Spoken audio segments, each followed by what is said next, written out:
Team USA. All right, I know we talked about it a few times already tonight. I wanted to save it for later, but we got into it with JT and Phil. You think we'll send a team? We should send a team. Yeah. It's not. Yeah, it's pretty.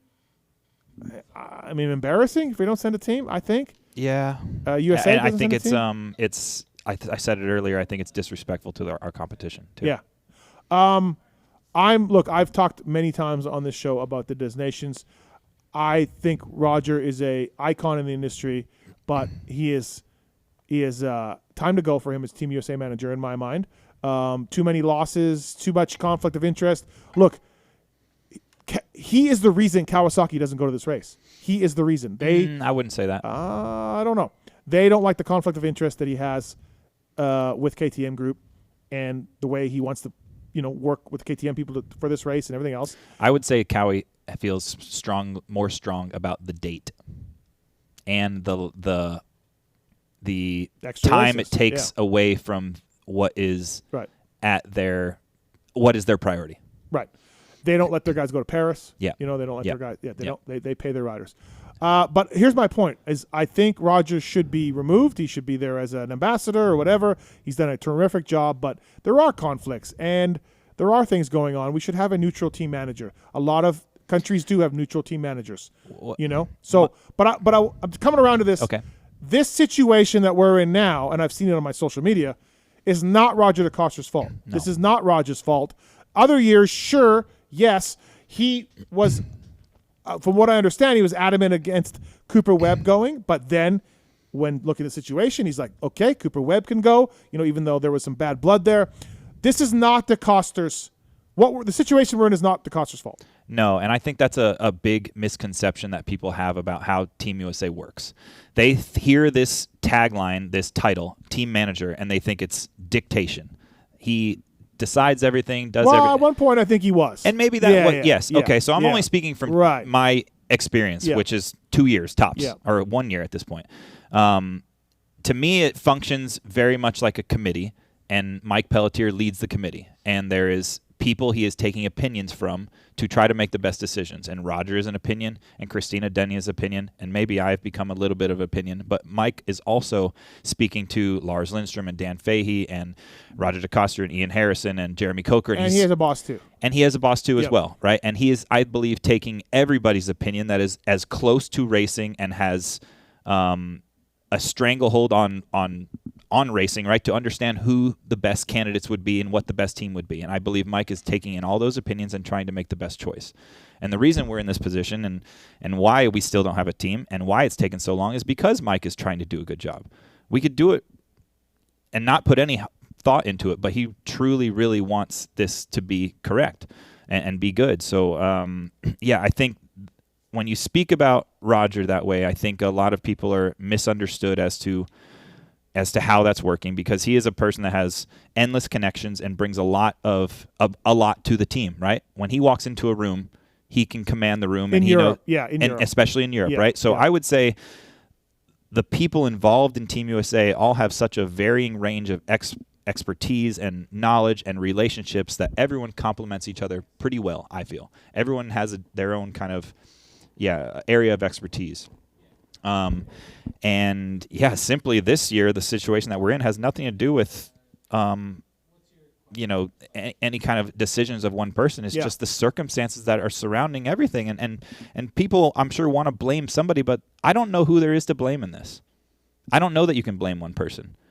But, like the genesis of how we've gotten here is Chase was the priority, right? Well, for one, Tomac's out.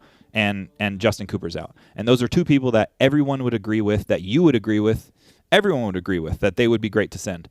But when you take those two guys off the table, then you have to bring more names into the conversation, and that's when the disagreements start, because people start to look very similar, right? Justin Barcia, Cooper Webb, they're very similar. Justin Barcia, Aaron Plessinger. Everyone has different theories on who to send. And the number one priority this year was Chase Sexton. So Chase very much wanted to go. His dad wanted to go, but Chase this is for a race that is happening in October with 3 playoff races beforehand with the most money available in the sport. And he's also changing motorcycles, and it's the new motorcycle is, contract starts. It's all the hair around it, right? And Yeah. he has Monster contracts and Honda contracts and different. So there's just too much of a mess. I think anybody with rational brain can understand Chase Sexton not going. Mm-hmm. You know what I mean? Like, despite him wanting to go, Yep. and he does. He wanted to go. He said all that in the public and in private. He absolutely wants to go. But I think everyone can understand it. Like, hey, man, not as much time on a KTM. You just can't be ready in time. You got the SMX stuff. Yeah. All of it. I don't think anybody can dispute Sexton not going. The money part is where I get a little confused at, because money has not been an issue for a long time for these teams to send people. Do we know that for sure? Sure, because they step up time and time again and send a ton of people. But but we don't know what kind of a strain that puts on them to do that. No, but we would assume that what would change, what would be different. You know what I mean? Like, why? I would say that the difference is this year all the teams are traveling and attending and racing more races than they've ever raced before. Airplane flights the entire year has probably been more than anyone has forecasted. I'm sure you've spent more on travel this year than you planned on. It's insane. Yeah. I think everybody in the paddock is tired. We've touched on that. And a lot of these teams are very low on money. So I think those are all still contributing factors. And SMX absolutely is a contributing factor. Like, a lot of people are focused, rightfully so, they should be. Ironic that the unification of Feld and MX Sports and extra races cost them in the race. And look, in front moved this race. Yes. For America. I would say America. for America. Yes. Yes, absolutely. And it still hasn't really helped. Yeah. So, and I mean, Dan Fahey was actually one of the people in the beginning that told me years ago that what you're trying to do right now, based on what we know is coming, is going to become more difficult. He told me this before we did it last year. What? What do you mean? Meaning fundraising and getting every team to be more on board with going to destinations. Okay. And he forecasted that, or theorized that it would become more difficult based on the changes that were coming in the sport. Yeah. Well, I'm telling you, I've talked to the same people that you have probably, and they've told me Roger's an issue. They've never, they had a different radio channel at Redbud than the Team USA. They didn't want to talk to Roger. They didn't want to deal with Roger. They're upset still about Marvin pulling over for Dunge, which I never understood, because team tactics happen in our sport the whole time. They're upset about that. They're upset about, whatever, all the conflicts of interest of three teams that are trying to say they're separate, but they're not. Yeah. Blah, blah, blah. And that's why I don't like the team manager term, honestly, for this situation. Yeah. I don't think, for one, and I'll tell every team manager in the pits this to their face, I don't think they should be team manager of Team USA. I don't. Yeah. No, I'm fine with that. Yeah, they've absolutely. all raced against each other all year long. They have a season's worth of history and arguments. Decades. Yes, of like, hey, we're trying to get the red fenders up front, and no, this guy, we're trying to get the blue fenders up front. Hey, Star protested us here. Whatever. Yes. Yeah. There is too much hair on all of that for any one of those team managers to be involved in team making decisions, in my opinion, because it just opens up the realm for someone to think that there's a bias happening. Yeah. So I agree. So maybe the transition plan years down the road or whenever, Roger's obviously an older guy and he can't be doing it forever. I don't know that if I was Mike, I don't know that I would run out to find a team manager per se, a name. And I don't think it should be someone like Carmichael or Villapoto or anybody. I don't think Chase Sexton needs somebody in their ear to tell them, hey, you should go outside over here. Right. And I think still those big names have biases. Ricky's paid by Triumph. Like all these different things, right? You need neutral people. And that's what Mike Pelletier is. That's what Christina Denny is. They're neutral. Yep. Yeah, I agree. So costs are another thing. Costs are another thing. Yeah. And that's what I really hoped, running the golf tournament would help to remove some of the cost burden. Yeah. So at least when we can go to each team and say, hey, you're going to get $20,000, that helps massage the burden of going. What do you say? And I'm not one of these people, but what do you say when people tell you this country raised $65,000 and they all went and no one and Austria sold T-shirts and sent their riders, and why does USA need all of this stuff? Like, I'm not one of those people, but that's a common. It's hard, but top level riders deserve top level support, in my opinion. Yeah. Like, you're not sending Chase Sexton with no money. If you're going to send Chase Sexton, he needs all these people. He needs his equipment. He needs things to go to be Chase Sexton that we're used to seeing. And that costs money. And it costs money to a team that did not forecast for it. Because keep in mind, They're doing budgeting back in October, November for their 4 riders on the team to go to 31 races. They have no idea that one of their riders is going to get selected to go Team USA in France, and they have to fly 10 people over there and motorcycles and hotels, and it's a big expense that you can't forecast for. I think about when I went in 03 with Timmy. There was me, a suspension guy, and a helper. No gear guy. Yeah. Timmy did his own goggles. Thor shipped his gear. It was a different time. There was 4 of us. It was a different time. And I'm not saying that we can't do that, but if you want to do it right, that's not the way to do it right. And my biggest thing is I would like to try to do this right. I mean, we rented an expandable trailer for Team USA this year, like with those fancy fishbowl trailers. We rented one, and we're going to have all our riders in one spot. Like, we're going to have an organized compound because we want to make it the best we can make it. But again, there's been so much complication with finding riders. But in the end, like with Starr not wanting to spend the money, Deegan didn't want to go. And I've never heard Hayden say he doesn't want to go. Yeah, I know. I talked to Brian though. Okay. And I listen, and I'll never criticize somebody who doesn't want to go. Like, if you don't feel 100% physically ready, mentally ready, it's a long ass season. Maybe you're nursing an injury. That's fine. You can skip this event. Jeff Stanton skipped this event. Damon Bradshaw skipped this event. Jeremy McGrath skipped this event. Ron Lachine skipped this event. Yeah. Guys have skipped this event. Many greats have not gone to this race, and it's fine. It's understandable. Eli Tomac, all of that. Yep. So I'll never come down on a guy who says, you know what? I'm not at my peak right now to go represent this country for whatever reason. Long year, mentally burned out. I get it. But it's tough because you're going there with the expectation to win, and if you're not going to win, you're just going to catch shit. No, yeah. And like Eli Tomac told us, he spent $10,000 out of his own money to go. For sure. You know what I mean? Now, $10,000 for Eli isn't much, but why should he spend one penny to go? Yeah. Right? Yeah. And these are all things that I was hoping a fundraiser could help solve. I mean, maybe a fundraiser could buy an insurance policy for the riders so they know if they go, hey, they're going to make $25,000 if they win. And then Mitch did want to go. That really surprised me. I think there's beef with Mitch and Roger. I think Raj years ago didn't talk to Mitch anymore about being part of the team. I don't believe that was any part of it. Okay. I think the most part of it was the team has come together so late, and for a while there it was going to be Sexton and Deegan and AP or something for a while. Then it was going to be Barsha and Webb and Deegan, and then it's changed so many times that I think by the time we got to Mitch and said, hey, what about Faulkner? What about Kitchen? What about – it's like, dude, that conversation happened a week or 2 ago. Right. It's too late. Yep. And the other thing, now that, we've gotten to a point where we couldn't make the golf tournament work because the golf course needed certain, money and commitment by a certain date, and we didn't have a team to promote, so that kind of all got pushed back. Let's say this though,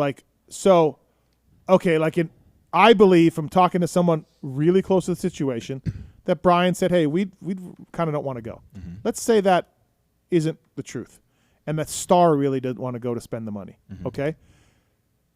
What I wonder about is when they. And I get it, it's expensive. I understand that. But with your fundraiser, you were able to give the teams quite a bit of money last year, to help out. $13,000 each or so. Okay. So, I mean, that's something, right? Yeah. And again, you don't need to send the 10 guys and all of that. You can literally send the 3 guys. Tell the teams this. Well, I mean, but you can do that. You can just send a motor, a bike, a motor, 1 crate. Spares? I mean, Factory Yamaha's there to help you with anything. You know what I mean? Yeah, but do you really think you're doing it correctly if you're sending the MX2 guy and the MX3 guy, the guys that have back-to-back motos without a spare bike? That's doing it correctly? Because that's not doing it correctly to me. I would say that 80% of the teams do it that way there in the pits. I mean, it's doable. It's doable. It's not, it's not not doable. That's how these teams work, right? Maybe 90% of the teams. I mean, who has total bikes over there? Not too many people that I can remember. I mean, I'd like to see. I wonder if Aussies do that. Are Aussies doing that? I mean, I would think Honda will have 2 bikes for each. 2 bikes for each guy. Yeah, and Ferris, especially if they're racing back to back. Maybe Jet won't, but I bet you Hunter would. Right, because there's no time to make a change if you're back to back. Okay. Flip side of that, and I've said this look, if I was in charge of American motocross, first of all, there'd be a lot of fucking things different, including the waiver wire. Okay. Okay? Yeah. But if I was in charge of American motocross, and I don't care, I would tell in front, we are not coming unless you help us. That guy in front, those guys, they're fucking making millions on this. I would say over $1 million. It's impossible to know. Yeah. You'll never know. Yeah, but we when don't you know what their see these costs are. crowds and you see the vending and everything else, they are making so much money. And good for them. It's a free country. They should do whatever they want. Pulp MX makes money. I get it. But you know what else I do? I pay these guys to show up. You know, like I don't expect free labor in the name of your country. Now, does it need to be all the cost? No. But can it be something? When the race is in the USA, don't pay us. We're good. Right. But if it's in Europe, if USA doesn't go, there's always an asterisk on the winner. The event will suffer for sure. The event will suffer. And I'm sorry, like if you want to say, oh well, don't what about Bulgaria and you're not going to pay Bulgaria? Sorry, man. Bulgaria doesn't sell tickets. Yeah. USA sells tickets. That's the bottom line. I don't disagree with you here. So the fact that In Front just relies on the guilt of representing your country while they not only make money, make shit tons of money. Yeah. Is, I think, insane. And if I was in charge, I would be, we are not coming until we get some subsidies. However you want to work it, like however you want to do it, that's fine. If you want to, like, okay, we could do this way. They can sponsor 18 holes of a golf tournament. Sure. Every other year, the races in the USA, to help us out, that's fine also. But it's not going that way. Like, there's got to be some sort of compensation from In Front to, if you want to stretch it further, you could go like, look, when the race is in Europe, we help Aussie, we help USA. The key teams that we need to be there. To make the event successful. Canada, maybe. I don't know. Fuck, whatever. No, like, listen, I don't know, whatever. Yeah. But, and then when the race is in America, we will help out the key teams in Europe. Or maybe it's the top 5 finishing teams from the year before. Maybe what you do is it's a performance-based deal. Yes. If you're in the top 5 or 10, you get assistance. To help you get to the next race. There's so much money being made by In Front. And money fixes things and it helps things for sure. Absolutely. But I want to be clear that there's a disconnect, I believe, and I don't know all the people specifically, but the French Federation has been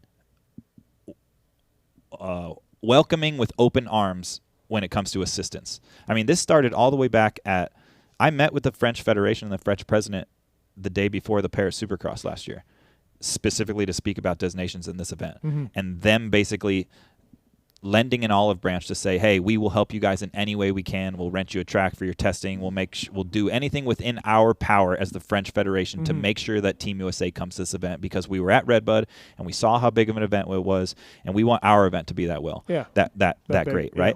But that is different from In Front.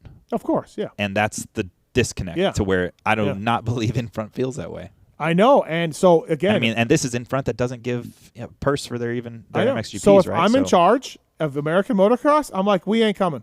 And I think that conversation might be. We have the World Championships here. They're called Supercross and SMX. Yeah, and we're good. Yeah. You know what I mean? Yeah. And you guys can have your race, and no problem. But every year the USA isn't there, it loses some luster. And it sucks because as a fan and a passionate USA fan, right, especially of this race, like. This process, this entire time, has honestly sucked a lot of the passion out of it for me. Like, because it sucks. Yeah, it's politics and it's just it's been, and it's not anybody's fault or to blame, or it's just you have to identify with the situations and the what's going on and respect everyone's position, because everyone has valid reasons. Yeah, there's not a whole lot of copping out going on. I agree, and again, like. A lot of rider interest, I would say, too. A lot of riders wanted to go, but there's so many circumstances that have prevented them. So do you feel like this is a 1-year thing, and like next year, Tomac healthy, Sexton healthy, contracts are settled? I hope so. It doesn't help that a lot of our best riders are changing contracts and changing bikes. Right. It definitely didn't help that we have a brand new super motocross playoff championship happening. But we'll have it next year. I get that, but at least we'll have been through it once. Yeah. And I would hope, the race might be back in the U.S. next year too. I would say that's. No, I don't think it is. I think it could be. Oh, really? Yes. Okay. So. I heard 2025. That could be possible. Yeah. But I know it could be next year as well too. Right. Yeah. And look, again, as I've said, many greats have skipped this race, and I'm not going to put any, again, after 31 races, which I don't know if anybody actually did all 31. I think we worked it out that Sexton? No, he didn't. No. We thought Freddie, but Freddie didn't make every main. Oh, so, wow. like, we don't think there's anybody who did really every single race. I remember I talked about this with somebody. Yeah. That's a good question. Yeah. Good trivia question. But anyways. Yeah. After 29 races for some guys, gnarly. They don't want to go to destinations, and I get it. I get it too. I get it too. And also, again, like if you don't win, you get shit on. Yeah. But there's 20% of the ignorant motocross fans that will probably shit on you if you don't win. Yeah. And it's hard. Whatever percent you want to give. Why do you need that as a rider? You don't need that shit. I know. Yeah. And we finally righted the ship last year. We ended a 10-year drought, and we won, and we'll be number 1, 2, 3. Yeah. And we don't have a team, and it's September 11th. We got to send a team. Like, look, if we send a team, it'll be an all Austrian team, right? Yeah, it will be. It'll be AP, RJ. They're in. Their bikes are over there. It's all happening. Yep. We're looking for Craig is a choice in MX3, I believe, or Ryder D in MX2 on a gas. I don't want to ask. I didn't want to put him on the spot and ask him, but because otherwise on Austrian Swole, right, or Jalik Swole's in the running. Swole is absolutely in the running. Yeah. So we gotta go. We gotta go. I do believe we need to go, but it's just honestly, it's a shame, and it hurts my heart and my passion that we're in this position, and I know it hurts Mike Pelletier too. But man, if you want to blame somebody, I don't know, take from what we said and try to pick out who you want to blame. Yeah. No, listen, and I'm in the job of hot takes and sports talk radio and all this, and I don't. There's nowhere to blame. It's tough, right? It's.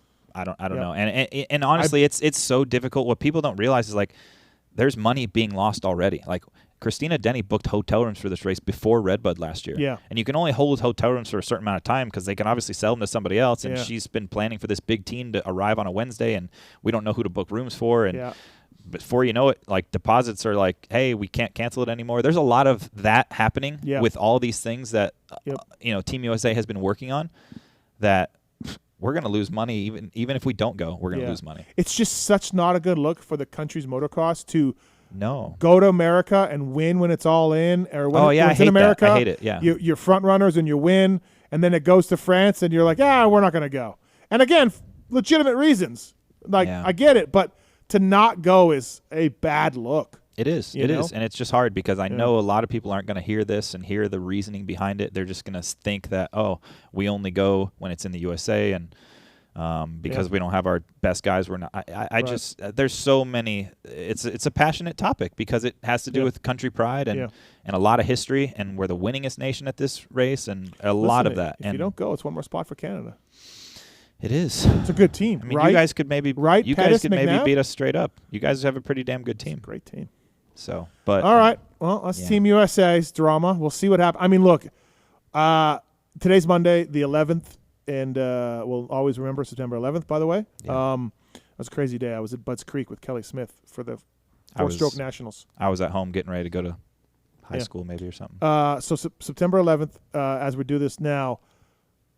I mean, we got to have one by Wednesday. We got to know by Wednesday. I mean, we got to know tomorrow. We need to know tomorrow. Yeah, we're already on an extension, and it's. I mean, I still haven't booked travel because I don't know for sure, and we're talking about we're traveling in less than a month. Yeah, it's nuts. So, MTX braking, Paul, you've used these MTX pads. Have I? Mountain bike. Yeah. Yeah. The red